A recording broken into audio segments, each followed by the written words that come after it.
Okay. You have to. Yes. Okay. No, Oh, no, you no. can. I can hear you now. I Oh, can hear good. you Okay. now I perfectly. thought you had Okay. to take off the earbuds.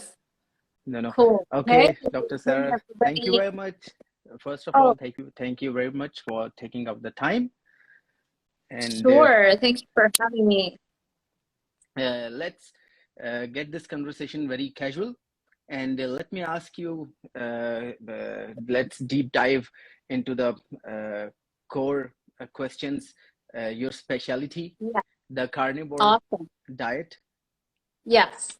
So the thing is that maybe you know, or maybe you don't know that we Indo-Pak nation are very late adapters of Mm-hmm. technology and diet plans.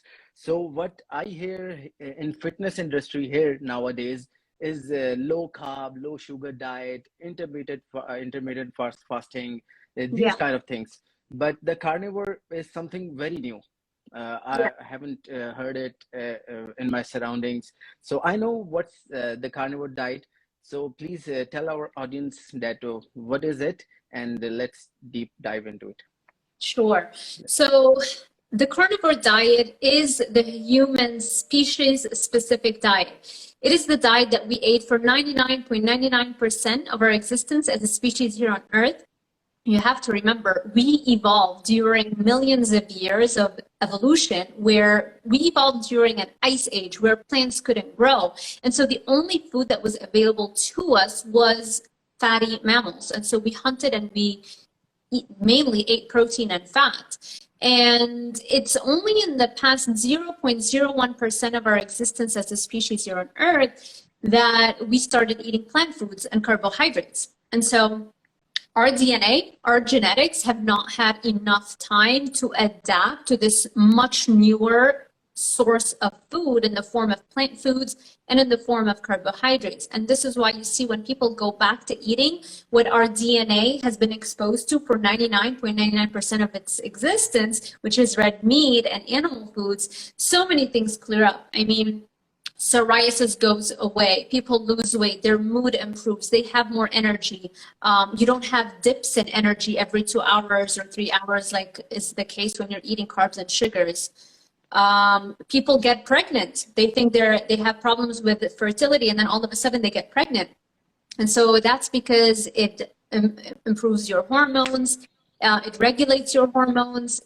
Every single thing that you can think of is affected by diet. And going back to eating our species-specific diet is the single strongest tool that we have at our disposal to improve every aspect of our life. Okay, that's great. But in contrary, the vegetarian diet, what you want to say about that? The vegetarians don't Yeah. agree with this, you know? They don't The eat meat. Yep. The What you? vegetarian diet, unfortunately, lacks so many nutrients, so many vitamins and minerals, not only vitamins and minerals, but even things that we have only very recently discovered, like taurine, creatine, carnosine. Those are things that can only be found in red meat in high enough amounts. NAD. NAD is a form of vitamin B3 that is absolutely concentrated in red meat. Not even, chicken and fish has some, but like red meat is the single greatest source of NAD, which is the number one thing you need to slow down the rate of aging. If you don't want to start having wrinkles in your 20s and in your 30s, you want to be eating more foods that are rich in NAD. You want to be eating more red meat. So the vegetarian diet, unfortunately, it's really what most of the world population subsist on, right? I mean, 99% of the people in the world tend to eat plant-based because it's much cheaper. It's a lot Yeah, more expensive to afford protein, right? To afford meats. And so true, I true. grew up in Lebanon before I came to the United States. So I also grew up eating a plant-based diet, mainly vegetarian, with Okay, tiny little bits and pieces of meat because it was just so much cheaper to cook rice and beans, and you can get some protein from the beans, right? And you feed the whole family and you don't spend as much money. And true, true, so true. the reason why the vegetarian diet is so prevalent is first and foremost cost. It's a lot cheaper. Second of all, there are a lot of the way it started in terms of like why the Academy of Nutrition and Dietetics here in the United States still recommends a plant-heavy diet. It all started back in the like early mid 1900s, where you had a group of very religious people called the Seventh Adventists. That's Seven Adventists. Seventh Adventists, yes. Okay, okay. From which region? Indo-Pak region it is? It's a type of religion here in the United States, right? In the United States, okay, okay. In the United States. And they believed that a vegetarian diet is the healthiest diet because it's going to make you not have urges to sin. So you wouldn't have the urge to masturbate. And so they wanted to, they followed that diet and they preached that diet because they thought that if people ate a vegetarian diet, they're not going to have libido, right? Which means their hormones are going to be shot, which is why they won't have libido, and they won't have the urge to masturbate, because back then they believed that masturbation was a sin and it's going to take you further away from God. And so this is how the whole nutrition field started, because two of the people that founded actually one of the people that co-founded the Academy of Nutrition and Dietetics was the head dietitian for the Seventh Adventist Hospital. So she was like one of the top people in that Seventh-day Adventist religion and believed so heavily in the vegetables and the plant-based narrative. And she went on and co-founded, started the Academy of Nutrition and Dietetics. Back then, it was called the American Dietetics Association. Now they changed its name recently into the Academy of Nutrition and Dietetics. So this whole idea that plants are good for us, it all starts from people having already believing that plants are good, vegetables are good, so they must be healthy for us. So let's now go out and fund studies that prove this to be true. It's a confirmation bias that we already had. It had nothing to do with science. Is there anything which is present in vegetables and is not present in meat? You know, No. they say you have to balance both diets, because in Pakistan, I'm from Pakistan, we Muslims, we eat vegetarian diets, we eat meat, but halal meat. Right. I hope you know how to slaughter that meat. Can you share with us what's the difference between halal meat and regular meat? Halal, the regular meat is like when you slaughter any animal, you just cut the throat and the blood, cut the animals into pieces, and the blood remains into the veins of the animal. So you don't. This is not halal because blood is not pure. Okay, you can't eat blood. Or the halal process of sacrificing is that you only cut the half of the throat, so the blood came out and from the animal, and then you cut the other half and then cut it into pieces, so the blood completely came out from the body, from this vein. So you don't have to eat blood with the meat. That's the only difference. Okay. So all right. So it's fine in terms of but in terms of nutrients, it's still the same, right? It's the same. Yeah, we only don't want to eat or drink blood, and we believe that both we have to eat fruits, we have to eat meat, we have to make a balance in our diet. So is there anything which is present in? I think because of religion, you must or you choose to. No. Oh, one sec. Or if he is only a carnivore, it's not. I got a text, and I didn't hear you. Sorry, I can't hear you once again. Okay, I can hear you. I can hear you. It's just that your volume is low.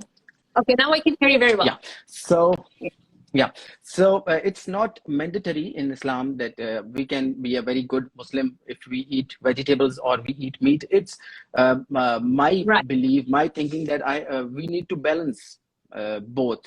So I'm asking, is there anything which is present in meat and is not present in vegetables, or is there something present in vegetables and not present in meat? Is there anything like that? Yeah, Or there are at least 15 to 16 nutrients that we have already discovered that are not found in enough amounts or at all in plant foods. So if you only eat plant foods, right off the bat, you start developing deficiencies in those at least 15 to 16 vitamins and minerals. Not to mention, you are exactly getting, it goes to that point. I yeah that I Go ahead, know. go ahead. That what we say to all the vegetarians, that you have to eat meat too. Meat is very essential for our body. But is there anything which is not present in meat but present in vegetables and fruits? Is there anything like Nothing. that? Nothing. Nothing. So, If that were the hmm, case, we wouldn't have people who only eat meat for 10, 20 years and are thriving. Not only they don't have any disease, they actually reverse their disease. They lost the weight and they no longer have arthritis. So human beings have eaten only meats okay, okay, for all their okay, okay. lives, for the vast majority, for millions of years, for the vast majority of our existence as a species. The reverse cannot be true. We don't have people who only eat plant foods without any supplementation who remain healthy. That's why over 80% of vegans have to quit a vegan diet because they start breaking apart. Can you give a reference for me and for the audience, any book that you're talking Ooh, yeah. this about? Because I have read only one book of history, that is *Sapiens* by Mr. Harari, and it's my favorite book. Brad, I In never that, read I it. haven't heard about, I haven't read about this eating things and meat things. I read how humans evolve, but I don't know what they ate I back then. would get the Carnivore Diet by Dr. Sean Baker. It's one of the Okay, best books on the okay, okay. topic. Yeah, I would start Okay. there. All right. And what are your thoughts about vegetarian meat? So what you want to say to the vegetarian meat Don't fellows? touch it. Don't touch it. Okay, it's Anything, anything that comes out of a package is not food. It's a science fair project. Okay? okay. Very well said. Very well said. So let's talk about the acne and your transition. I'll come to that at the end because it's the most important part and the special part. I myself was really amazed when I saw your pictures. So yes, tell us about the acne. In my experience, I never faced that acne problem, but the people I see with the acne are, I think they this is because of their eating habits. They Yes. eat too much fried food, I guess, oily food, deep fried food, the burgers and fries. Yeah. That's my understanding. Basically, it's insulin. That's the root cause of your Okay. acne. The whole reason I started reading additional things outside of what I was being taught in nutrition school is because I had acne that no dermatologist could fix. It was hormonal acne. It wasn't too Yeah. bad, but it was, under the skin, the same color of the skin. So like on certain angles, you could see it. It wasn't smooth. And it bothered me a lot. And that was around the age of 18 when I started really paying attention to it and it became a problem. And and I was in school to become a dietitian. I was getting my bachelor's in nutrition, right? And they were teaching us to eat all the carbs and be afraid of the fats. And I was following it and I was eating all the carbohydrates and it just wrecked my health. And every single dermatologist that I would go to would prescribe all the drugs and they wouldn't work. I've taken antibiotics. So one of the stupidest mistakes I've done, 3 months of antibiotics. I've taken birth control pills, hormones to regulate, didn't work. I've taken Accutane twice. If you know about Accutane, you know how dangerous. No. Please explain it. I don't know about what Accutane is is Accutane. a form of vitamin A given in very high doses, and it's supposed to be this very great drug for acne. It made my acne worse. I started for the first time getting cystic acne, which is a form of acne that I never used to get before, and it didn't work. And it increases dramatically risk of suicide and depression. You cannot get pregnant or even contemplate getting pregnant because the baby will have deformities if you've ever taken this drug. So it's a very dangerous drug. Yeah, and it didn't work. So I've taken all the drugs, all the topical creams, pills, nothing worked. And I came to a point, it was like a very, I hit rock bottom because I didn't know where else to go. It's like, I'm seeing all the doctors, I'm doing everything they're telling me. I'm supposed to know how to eat because I'm getting my education in nutrition school, and it's not working. And that's Yes. when I started. I have seen a lot of girls, especially girls in my country, in India and in China, in our region. A lot of girls are going to dermatologists for all these things, and for years and years they are the same. I've known girls from my college. It's been now 10 years. This still have acne. So for them, please let us know how you cure it. How you? It was the diet, because I started doing the research. I started buying books and reading different kinds of research outside of what I was being taught. And I came across a whole body of science that existed that shows that it is the insulin. This is why hunter-gatherer tribes, there are still to this day hunter-gatherers that live like in tribes, and they're not civilized, and they just eat, they hunt animals and they eat them, and so they don't have acne. Even their teenagers don't have acne. And so how can it be that even their teenagers don't have any instance of acne? And this is where the whole idea that diet is linked to acne started. And so I tried to cut out the carbohydrates. From the first month that I tried, it actually fixed my skin dramatically. But I was still having fruits. And so over time, as I learned more and more, eventually I also cut out the fruits. So now when I do mainly carnivore, this is the best my skin has ever looked. I don't put anything on it, no medication, no drug, no cream, nothing. And I don't even have to put foundation. In the past, I couldn't leave the house without putting foundation on my skin. It was awful. Okay. Especially if you go out and it's a really hot day, or you want to go to the gym and run and you want to sweat. It's just really very emotionally scarring. So yeah, the reason why diet causes acne is because when you eat carbohydrates, your body releases insulin. Yes. Insulin increases free testosterone. When you have increases in free testosterone, that promotes sebum production or oil production from your skin follicular glands, or the sebaceous glands in your skin. So now you're producing more oil, and that increases the chances of you getting acne dramatically. And so this is why anything that increases insulin in your body, you need to cut that out.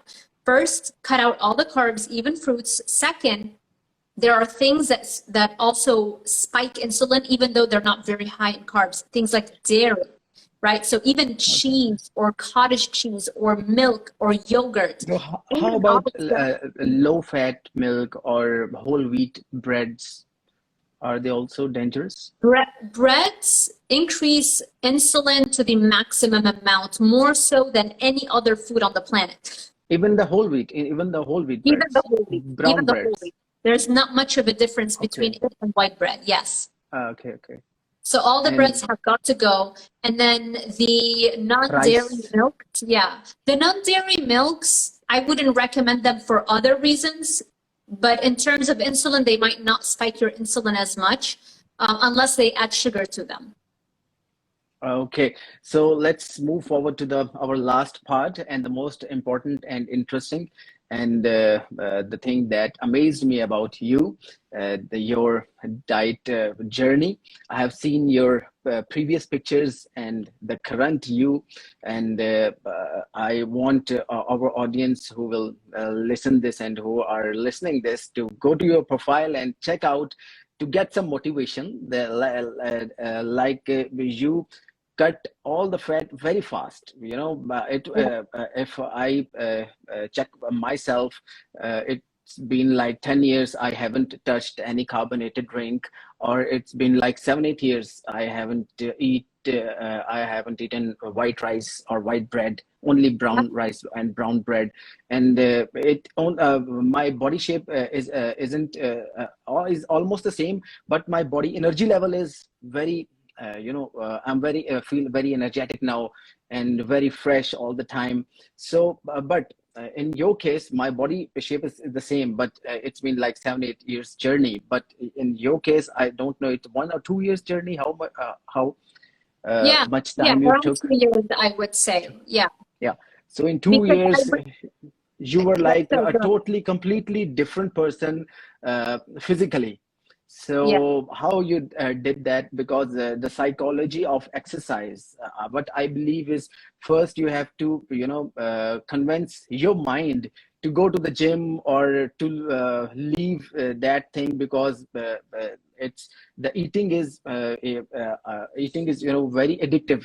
Sugar is very addictive, yes. and carbs are very addictive. So first you have to train your mind, train your brain to go to the gym. So I hope this is the psychology of exercise you teach. Yeah, So tell us about this, because I think this is the most important part, that whenever I talk to somebody, that you have to go to the gym, or you have to leave that food, or you don't have to eat this, eat that. The most difficult part for anybody is to train their brain.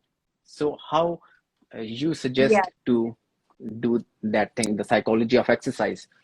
Great question. It's hard. I'm not gonna lie.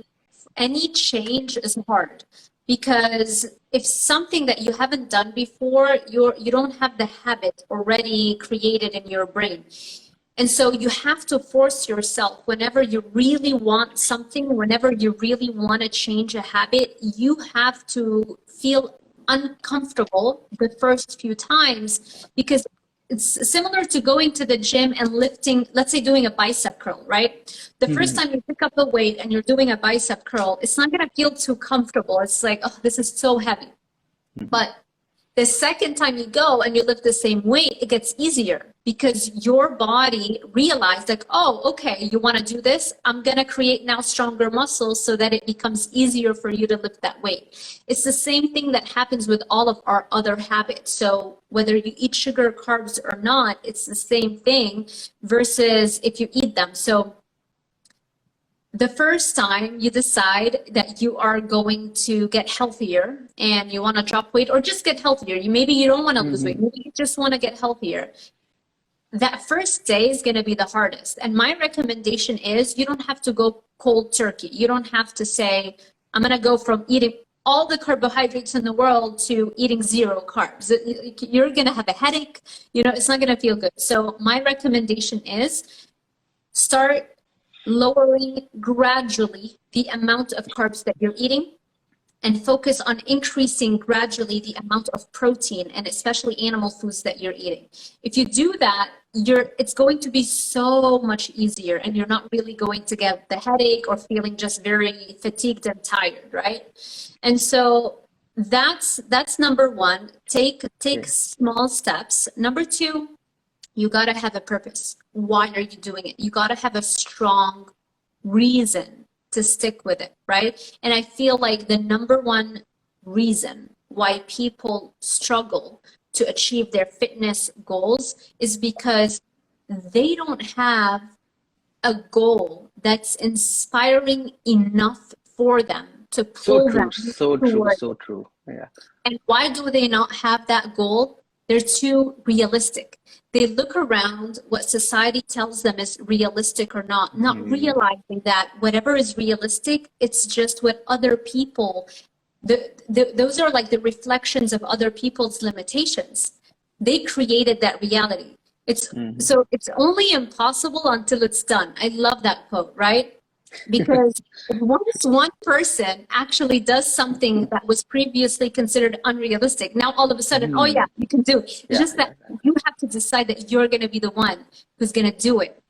And now it's easier for other people, but you don't have to wait for other people to break barriers. You can do that. You can be 70 years old and decide that I'm going to change my life at 70 years of age. And what a beautiful story. What an inspiring story that's going to be. You're going to get way more followers if you start transforming your health at 70 versus somebody who transformed their health at 20, right? Because it's like, it's easy at 20, but how many people are doing it at 70? Exactly. Tell me if I'm wrong.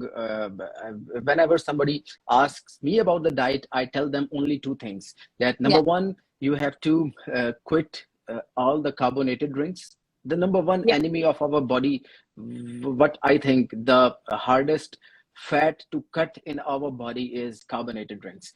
And second, daily, please go to the gym daily and do exercise 5 minutes, 10 minutes, till you enjoy.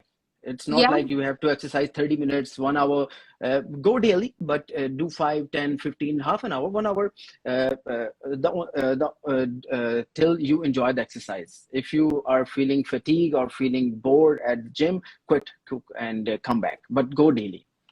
Yes, that's a great advice, especially at the beginning, to put in that habit. Even if you don't feel like it, even if you just force yourself to get to the gym for 5 minutes, that creates the habit loop in your brain so that you don't even think about it eventually. And then you start seeing results, and then you start getting motivated to increase more the intensity and the time that you're actually, working out. And there's so much free information. Everybody has a phone. Go online, go to YouTube, watch all the content. I mean, we are putting out free content on the daily. The thing is, there is a lot of misinformation too, because before talking to you, I was reading about the carnivore diet, and there were many articles about, why you shouldn't go for that. And some are talking about the benefits, but some are talking about you have to quit that diet. And there is also very too much misinformation there. True. But you can also figure out, like, why are they putting out that kind of information, right? Because there is, like, the basics. Everybody can get fit and healthy on any kind of diet. So the basics are there and they're free. Now, yes, to understand why the carnivore diet is the optimal human diet, you need to put in more time researching it so that you understand that the Academy of Nutrition and Dietetics is not recommending the carnivore diet, and instead it's recommending, all the carbs and all the plant foods. But you have to understand why they're doing it. And a lot of the times you just see that they're working hand in hand with the food companies. I mean, exactly.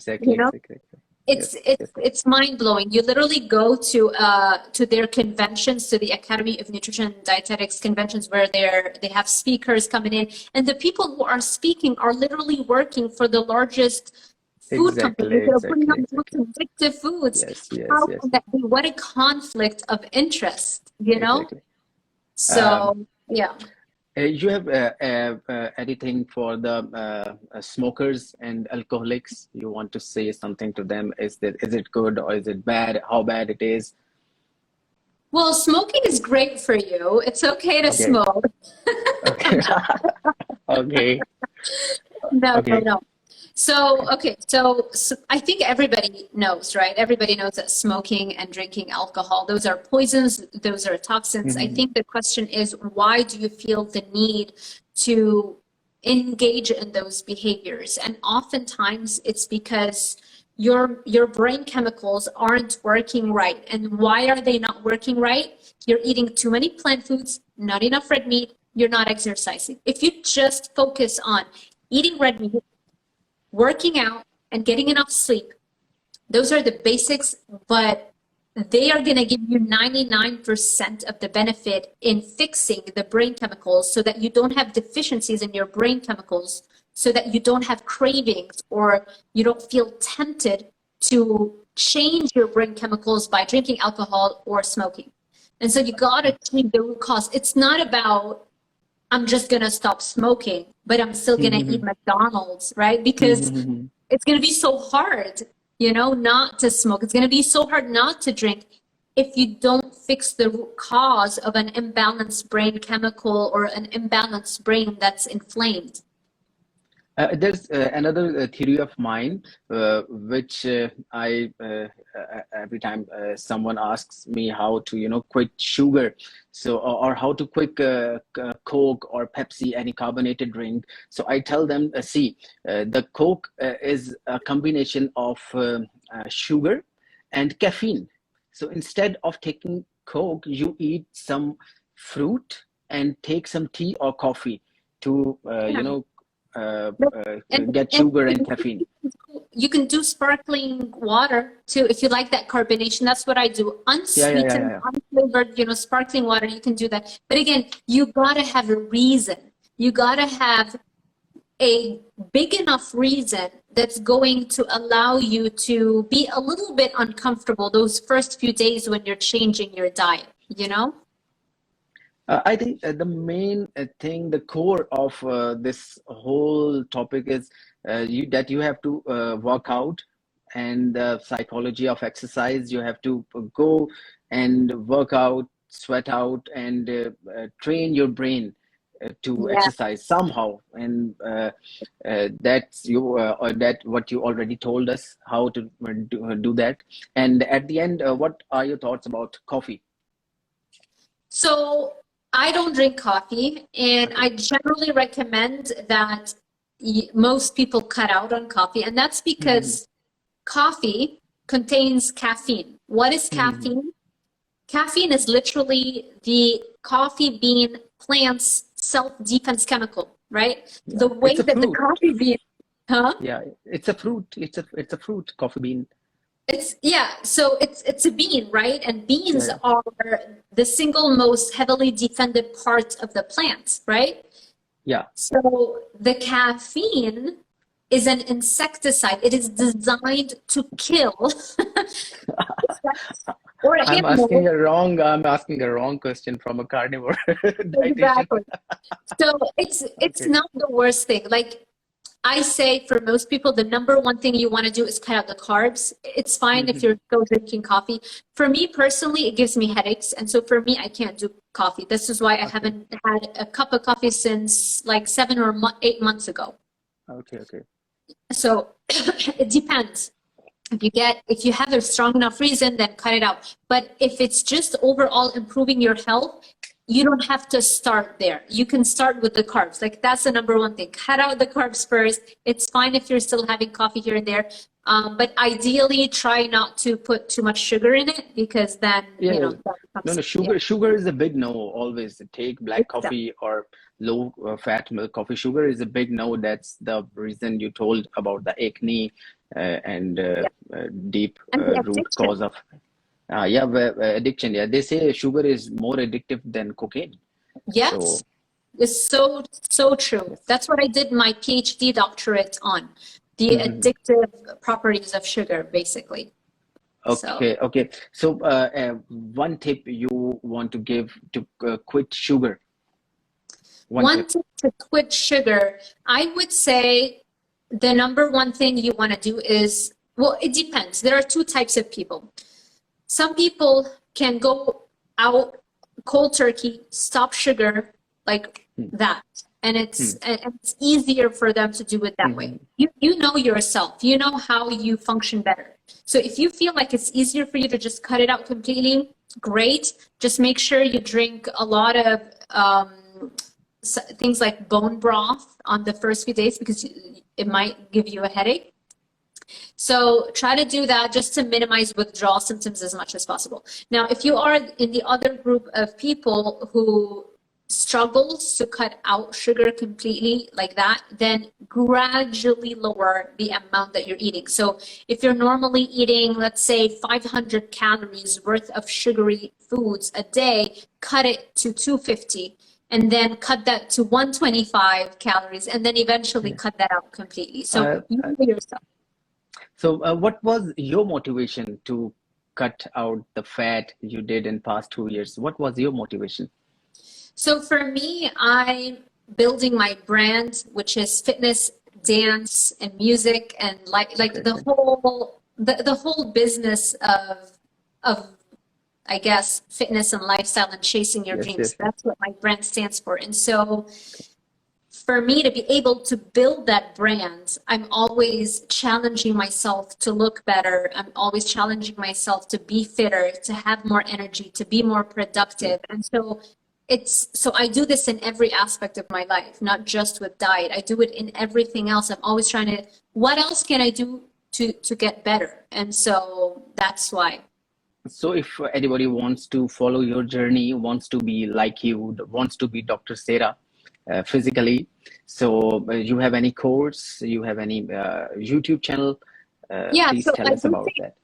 Yeah, so I have a YouTube channel, Dr. Sarah Zaldivar, Sarah with an H, and I guess people can tell what my Yeah, handle is, so it's easy to find me. I post a lot of content on YouTube and on Instagram. I do take coaching clients as well. If you want more information on that, check out my website, drsarahzaldivar.com. okay, Go to great. the /shop in the shopping area is where you would find information on the coaching and consulting services. I do have some online courses that I always link in my YouTube channel in the description box. So yeah, it's pretty easy to find me. Okay, great. I'll link your website and your courses when I put this video on YouTube and on Facebook too. So, any last message you want to give to the society to be a better Yeah. human physically? Just chase your dreams and stop trying to be so realistic. That's like the number one way you're gonna fail if you're trying to be way too realistic about things. Okay, okay. So let's call it a day. That was really sweet talking to you. The positive vibes are all over. I can feel it. So That's awesome. Thank you so yeah. much. This has been so much fun. Yeah, I hope so. You enjoyed, our audience enjoyed, they get something and they will follow all your tips. And I will try to follow also the carnivore diet more now. So I'll share my results with you Please soon. do. We've got a So, conversion right there happening. I'm so happy. okay, great talking to you, Sarah. See you Me soon. too. Okay, See you soon. Thank you so see you much. soon. Bye, Thank you everybody. so much. Sure. Bye-bye. Bye. Bye. Okay.